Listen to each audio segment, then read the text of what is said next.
Halo rekan Dao semua, apa kabar kalian hari ini? Semoga selalu sehat, rezekinya melimpah, dan semoga perjalanan kultivasi kalian semakin meningkat.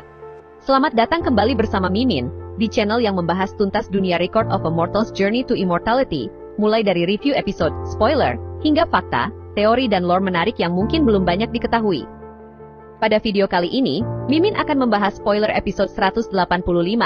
Namun seperti biasa, sebelum kita memasuki pembahasan spoiler, kita akan mengulas kembali momen-momen penting di episode 184 agar alur ceritanya semakin jelas, dan setiap detailnya tersambung dengan apa yang akan terjadi di episode 185.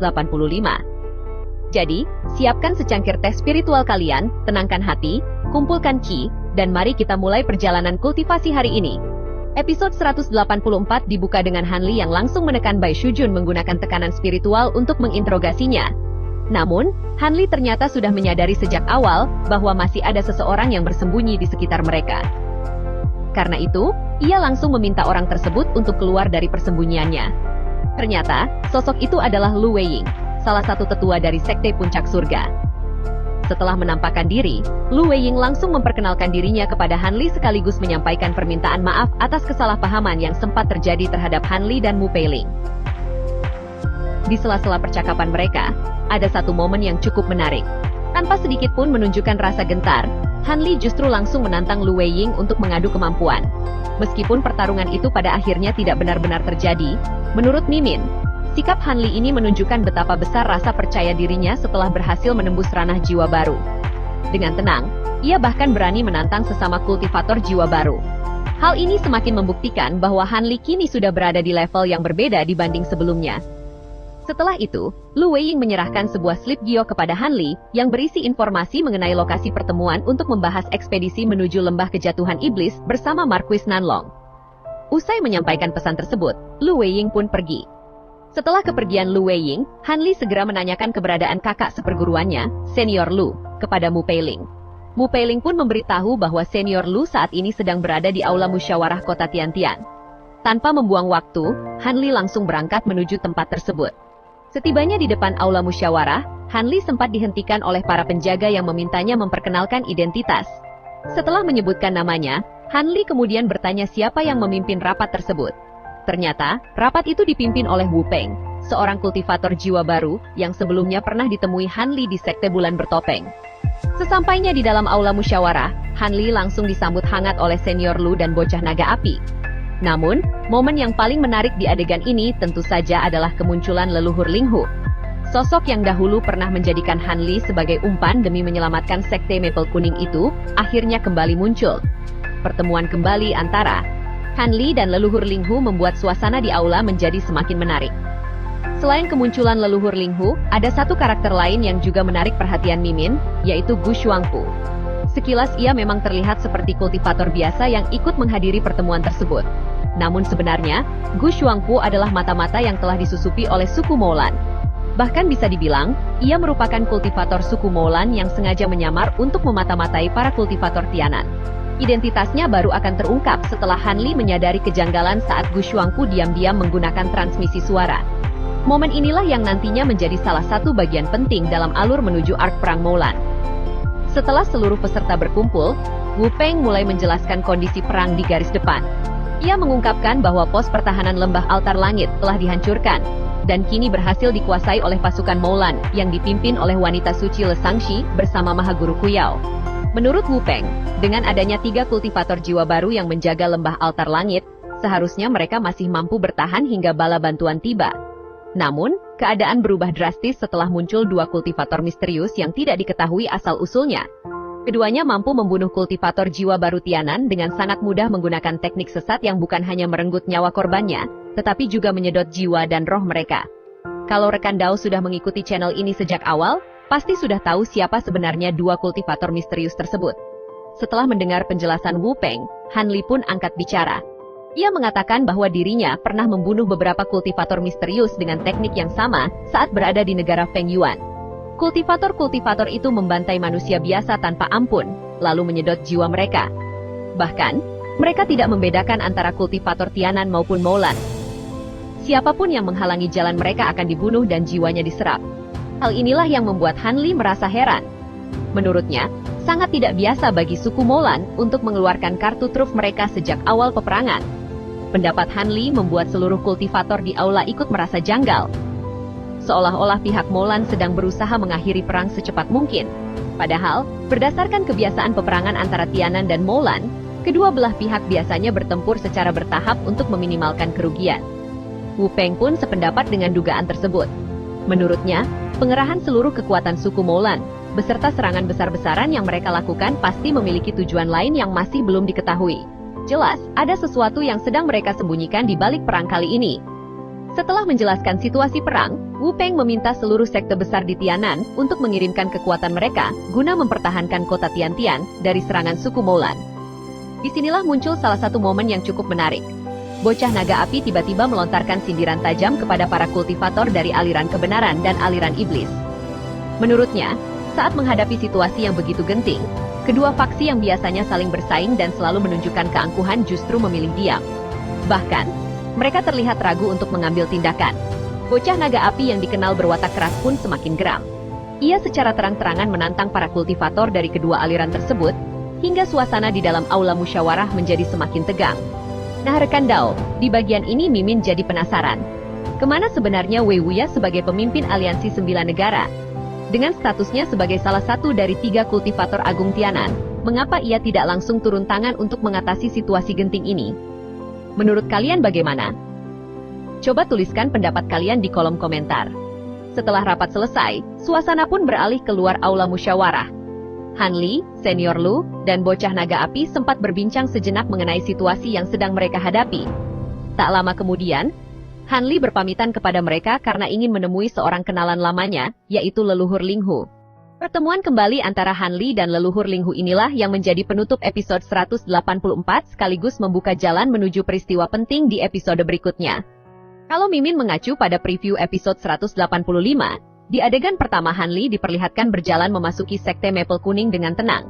Yang menarik, seluruh murid sekte sudah berbaris rapi sambil membungkukkan badan dan berseru, "Selamat datang, leluhur Han."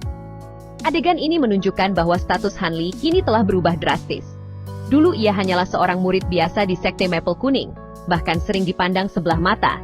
Namun sekarang, setelah berhasil mencapai ranah jiwa baru, ia telah menjadi sosok yang dihormati. Bahkan sekte tempat ia pernah menimba ilmu pun kini harus menyambutnya sebagai seorang leluhur. Setelah itu, preview memperlihatkan leluhur Ling Hu yang sedang berada di ruang pelita jiwa. Beliau tampak memandangi pelita para murid sambil menghela napas panjang. Dari dialognya, leluhur Ling Hu mengakui bahwa usia dan sisa umurnya sudah tidak banyak lagi. Namun, yang paling ia khawatirkan bukanlah dirinya sendiri, melainkan masa depan sekte Maple Kuning setelah ia tiada. Karena itulah, ia kembali mengingat bahwa Han Li dulunya adalah murid sekte Maple Kuning. Kalimat tersebut seolah menjadi pertanda bahwa leluhur Ling Hu ingin menitipkan harapan terakhir sektenya kepada Han Li. Lalu, apa sebenarnya pembicaraan dan kesepakatan yang dibuat antara Han Li dan leluhur Ling Hu?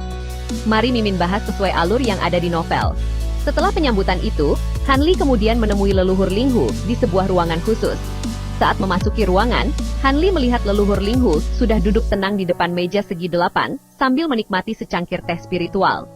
Tanpa banyak bicara, Han Li langsung duduk di hadapannya.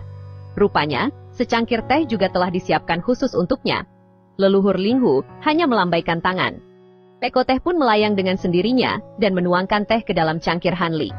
Sambil tersenyum tipis, leluhur Ling Hu berkata teh spiritual ini cukup enak. Tidakkah rekan Dawis Han ingin mencobanya? Han Li pun menyesap tehnya sejenak sebelum menjawab bahwa kualitas teh tersebut memang jauh lebih baik dibanding teh spiritual biasa. Melihat Han Li menyukainya, leluhur Ling Hu tersenyum dan berkata bahwa ternyata mereka memiliki selera yang sama. Namun Han Li tidak ingin membuang waktu. Ia langsung berkata bahwa dirinya yakin tidak mungkin dipanggil ke tempat ini hanya untuk minum teh. Jika memang ada sesuatu yang ingin dibicarakan, lebih baik langsung saja disampaikan. Mendengar itu, leluhur Ling Hu pun berhenti berbasa-basi dan langsung mengutarakan tujuan sebenarnya. Ia berharap Han Li bersedia kembali ke sekte Maple Kuning sebagai tetua agung. Bahkan berjanji akan menyerahkan seluruh kepemimpinan sekte kepadanya setelah dirinya meninggal nanti. Leluhur Ling Hu juga mengakui bahwa dahulu Han Li memang pernah diperlakukan tidak adil oleh sekte. Namun menurutnya, semua itu sudah berlalu. Kini usianya tinggal sekitar 20 tahun lagi. Dan ia hanya ingin memastikan warisan sekte Maple Kuning tidak terputus setelah dirinya tiada. Namun Han Li dengan tenang menolak tawaran tersebut. Ia mengatakan bahwa dirinya sudah tidak lagi menyimpan dendam atas masa lalu. Jika berada di posisi leluhur Linghu saat itu, mungkin ia juga akan mengambil keputusan yang sama. Akan tetapi sekarang, Han Li telah menjadi tetua agung Sekte Awan Jatuh. Ia bergabung dengan sekte tersebut bukan demi kekuasaan, melainkan hanya untuk mendapatkan tempat yang tenang untuk berkultivasi. Melihat Han Li menolak, leluhur Linghu kembali mencoba membujuknya.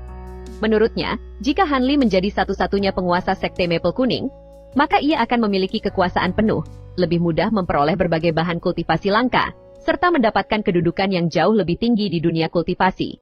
Bahkan leluhur Linghu juga memainkan sisi emosional Han Li. Ia mengingatkan bahwa masih banyak murid satu generasi Han Li yang hingga kini tetap berada di Sekte Maple Kuning. Tanpa perlindungan seorang kultivator jiwa baru, bukan tidak mungkin suatu hari nanti sekte itu dihancurkan oleh kekuatan lain, dan seluruh muridnya ikut binasa. Namun sekali lagi Han Li menolak dengan tegas. Menurut Han Li, ia sama sekali tidak tertarik pada ketenaran maupun kekuasaan. Mengenai naik dan runtuhnya sebuah sekte, itu adalah hukum alam di dunia kultivasi. Cepat atau lambat, setiap sekte pasti akan mengalami kehancurannya sendiri. Sedangkan untuk rekan-rekan seperguruannya di masa lalu, Han Li memilih menyerahkan semuanya kepada takdir. Ia tidak ingin lagi ikut campur dalam urusan Sekte Maple Kuning. Menyadari bujukannya gagal, leluhur Linghu akhirnya menghela napas. Ia kemudian menawarkan sesuatu yang jauh lebih menggiurkan.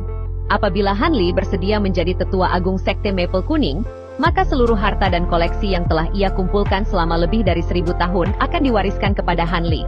Menurutnya, murid-murid pribadinya masih terlalu lemah. Jika harta tersebut diwariskan kepada mereka, justru hanya akan mendatangkan bencana. Mendengar tawaran itu, Han Li memang sempat tergoda. Namun setelah mempertimbangkannya dengan matang, ia sadar bahwa menerima posisi tersebut hanya akan menyeretnya ke dalam berbagai konflik 6 sekte Yue, dan mengurangi kebebasan yang selama ini ia nikmati di Sekte Awan Jatuh. Karena itu, Han Li kembali menolak tawaran tersebut. Melihat Han Li benar-benar tidak bisa dibujuk, leluhur Linghu akhirnya mengajukan usulan terakhir. Ia menawarkan 3 buah harta sebagai imbalan, dengan syarat Han Li bersedia memenuhi 3 permintaan Sekte Maple Kuning di masa depan, selama permintaan tersebut masih berada dalam batas kemampuan Han Li. Kali ini, Han Li langsung menyetujuinya. Leluhur Linghu pun mengeluarkan 3 harta yang telah dipersiapkan sebelumnya, yaitu perisai cahaya biru, inti monster sayap besi tingkat 7, serta sebuah jimat giok kuno, yang bahkan sangat langka, dan hampir tidak lagi dikenal oleh para kultivator di Tianan. Kesepakatan inilah yang akhirnya menjadi hasil pembicaraan antara Han Li dan leluhur Linghu dalam novel. Setelah membuat kesepakatan dengan leluhur Linghu, Han Li memang tidak langsung kembali ke kediamannya. Han Li justru mengikuti petunjuk dari sebuah batu giok yang diberikan oleh tetua sekte puncak surga. Batu giok tersebut membawanya menuju sebuah toko biasa di sudut kota langit melayang. Namun siapa sangka, di balik toko yang tampak sederhana itu ternyata tersembunyi sebuah lorong rahasia yang mengarah ke ruang bawah tanah. Seperti biasa, Han Li terlebih dahulu menggunakan indera spiritualnya untuk memastikan tidak ada jebakan yang menunggunya di dalam. Barulah setelah Lu Weiying menampakkan dirinya dan berkata, "Rekan Daois Han memang orang yang dapat dipercaya. Persiapan yang telah kubuat ternyata tidak sia-sia." Han Li akhirnya menurunkan kewaspadaannya dan memasuki aula rahasia yang telah dipasang formasi pembatas. Di sanalah ia kembali bertemu dengan sosok yang sudah tidak asing lagi, yaitu Marquis Nanlong. Marquis Nanlong mengaku tidak menyangka masih dapat bertemu Han Li di tempat tersebut. Sementara itu, Han Li hanya menatapnya dengan tenang, tetapi tetap penuh kewaspadaan. Marquis Nanlong kemudian menjelaskan bahwa setelah berpisah dengan Han Li, ia terus diburu menggunakan teknik pelacakan rahasia milik kelompok Wang Tiangu. Beruntung, pada saat-saat terakhir ia berhasil lolos dari maut, dan akhirnya dapat bertahan hidup. Nah, sampai disinilah spoiler episode 185 berakhir. Di balik kepulangan Han Li ke Sekte Maple Kuning, dan kesepakatannya dengan leluhur Linghu, ternyata sudah menanti sebuah peristiwa yang jauh lebih besar. Pertemuan rahasia dengan Marquis Nanlong menjadi awal dari rencana untuk memasuki lembah kejatuhan iblis, sebuah wilayah kuno yang menyimpan warisan luar biasa, sekaligus dipenuhi bahaya yang bahkan dapat mengancam nyawa para kultivator jiwa baru. Lalu, mengapa Marquis Nanlong bersusah payah mencari Han Li? Rencana apa yang sedang ia persiapkan? Dan rahasia apa yang tersembunyi di balik lembah kejatuhan iblis hingga begitu banyak kultivator papan atas rela mempertaruhkan nyawa demi memasukinya? Semua pertanyaan tersebut akan mulai terjawab pada pembahasan berikutnya. Jadi, pastikan rekan Dao semua menekan tombol subscribe dan mengaktifkan lonceng notifikasi agar tidak ketinggalan spoiler maupun pembahasan menarik lainnya seputar RMJI di channel ini. Mimin izin pamit undur diri. Terima kasih kepada rekan Dao semua yang sudah menonton sampai akhir. Sampai jumpa di video berikutnya.